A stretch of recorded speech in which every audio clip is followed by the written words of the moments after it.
جو خدا نے انسان کے لیے مخصوص کیا ہے، جب انسان اس سے محروم ہو گیا تو خدا ہی نے راستہ نکالا ہے۔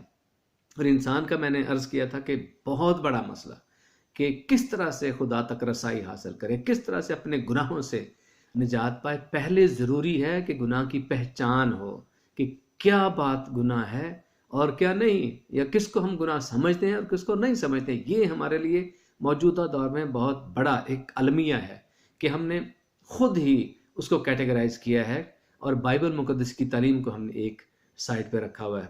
تو میں نے عرض کیا تھا کہ میں چند باتیں ضرور پیش کروں گا۔ اصل زبان سے یعنی یونانی زبان سے جب ہم دیکھتے ہیں تو وہاں پر کچھ الفاظ استعمال کیے گئے ہیں گناہ کے لیے، خطا کے لیے، غلطیوں کے لیے۔ اس میں پہلا جو لفظ ہے وہ ہمارتیا۔ ہمارتیا کا مطلب ہے کہ مسنگ دا ٹارگٹ۔ جو ٹارگٹ آپ کو دیا گیا ہے، جو اسائنمنٹ آپ کو دی گئی ہے، اس سے آپ روگردانی کر رہے ہیں، وہ آپ مس کر رہے ہیں۔ اور یہی چیز ہے کہ کیا ہم صحیح مسیحی ثابت ہوئے ہیں؟ کیا ہم نے لائق طور پر اپنے آسمانی باپ کی پرستش و تعظیم کی ہے؟ کیا جو اس نے ذمہ داریاں دی تھی بحیثیت انسان کہ ہم اچھے انسان ثابت ہوئے ہیں؟ اگر آپ اس کو خاندان تک لے آئیں تو کیا ہم اچھے خاوند ثابت ہوئے ہیں؟ خاتون سوچ سکتی ہے ہم اچھی بیوی ثابت ہوئے ہیں، اولاد کے لیے سوچ سکتے ہیں، اولاد سوچ سکتی ہے۔ اور جو جہاں پر بھی ہم ہیں، ہم اپنی ذمہ داری کو سوچ سکتے ہیں، کیا ہم نے اپنی ذمہ داری کو پورا کیا ہے اس ٹارگٹ کو جو ہمیں دیا گیا۔ اور بالخصوص جب ہم اس بات کو دیکھتے ہیں تو مسیحی ہونے کے ناطے ہمارے اوپر ذمہ داری تھی، کیا ہم نے وہ ذمہ داری پوری کی ہے؟ کیا ہم نے وہ ٹارگٹ اچیو کیا ہے؟ کہیں ہم نے وہ ٹارگٹ مس تو نہیں کر دیا؟ یہ جو ٹرم ہے یہ بھی گناہ کے زمرے میں آتی ہے۔ اس کے بعد دوسری اگر بات کریں تو وہ ہے پارابیسس۔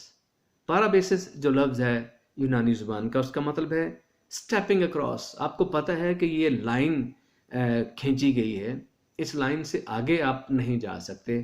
اس لائن سے آگے جیسے ایتھلیٹس کے لیے ہوتا ہے کہ وہ لائن سے آگے کراس کریں گے تو وہ فاؤل ہو جائے گا، چاہے کتنا بھی اچھا پرفارم کیوں نہ کر لیں، لیکن جب پاؤں ان کا لائن کراس کر گیا، وہ فاؤل ہو گیا، تو پھر اس کے بعد ان کی کوئی جو پرفارمنس ہے وہ کاؤنٹ نہیں ہوتی ہے۔ تو یہ یہاں پر ہمیں پتہ ہونا چاہیے کہ ہم مسیح کے جو لوگ ہیں، جو لائن کھینچی گئی، جو بائبل سکھاتی ہے، ہم اس سے کہیں تجاوز تو نہیں کر رہے ہیں۔ اگر ہم اس سے تجاوز کر رہے ہیں، اس لائن کو کراس کر رہے ہیں، تو یہ بھی گناہ ہے۔ ایک اور لفظ جو تیسرا لفظ ہے وہ ہے پارا پتوما۔ اب جو پارا پتوما کا لفظ ہے اس کا مطلب ہے جان بوجھ کر گناہ کرنا۔ آپ کو پتہ ہے کہ یہ غلط ہے، پھر بھی ہم وہ گناہ کرتے ہیں۔ اور کلام مقدس میں لکھا ہے زبور کی کتاب میں کہ خدا متواتر گناہ کرنے والے کی بالدار کھوپڑی کو چیر ڈالے گا۔ خدا نے بڑے سخت الفاظ اس طرح کے استعمال کیے ہیں۔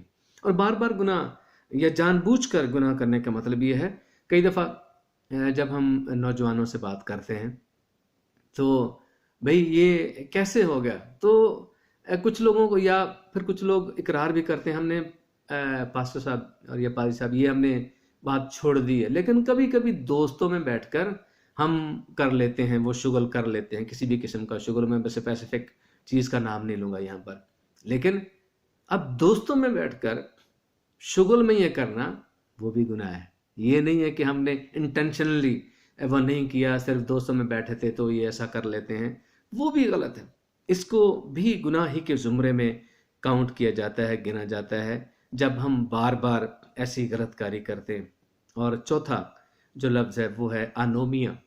آنومیا کا مطلب ہے لا لیسنس، اور کلام مقدس میں ہم سیکھتے ہیں کہ لا لیسنس پروڈیوس لا لیسنس۔ جب آپ قانون توڑتے ہیں تو پھر اس کا نقصان ہی ہوتا ہے۔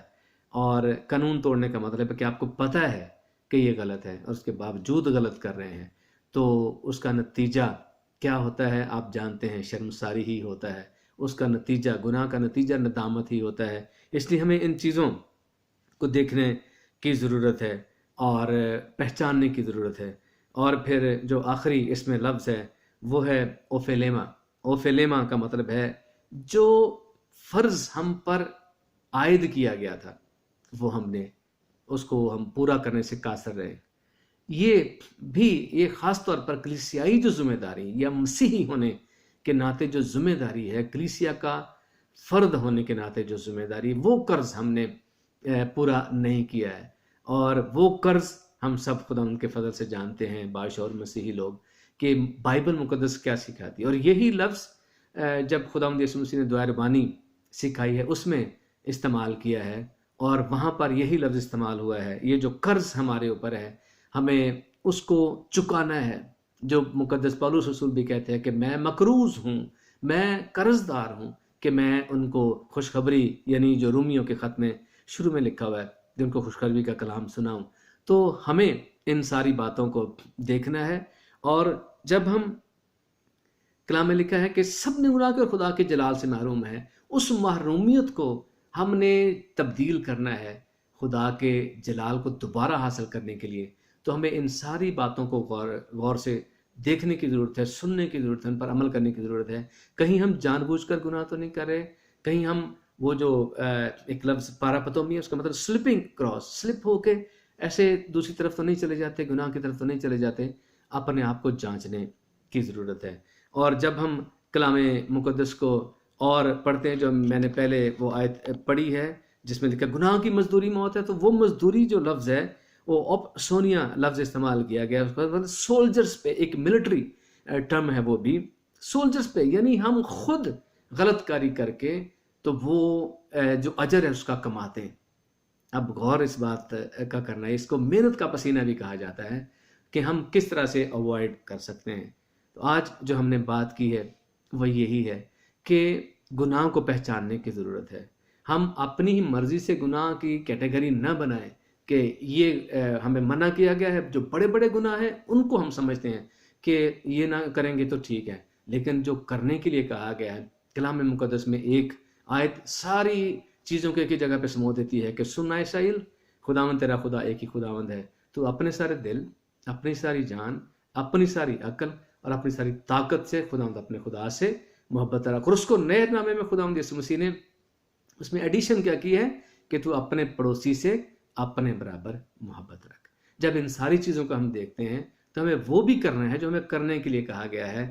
اور پھر میں آخر میں اس کو کنکلوڈ کروں گا کہ جو منع کیا گیا ہے وہ تو گناہ ہے، اس کو ہم جس کو زیادہ فوکس کرتے ہیں، لیکن وہ بھی کرنا ہے ضرور. جو کرنے کے لیے کہا گیا نہیں کرتے تو وہ بھی گناہ کے زمرے میں آتا ہے. جب ہم ان ساری باتوں کو سوچیں گے تو یقیناً ہم خدا کے احکام کو مانیں گے، آئین کو مانیں گے، کلام کے مطابق چلیں گے، تو یقیناً خدا برکت دے گا اور خدا ہمیں اپنے حضور میں کھڑا ہونے کا مقدور بھی بخشے گا. خدا اس کلام کے وسیلے سے آپ سب کو برکت بخشے. آمین.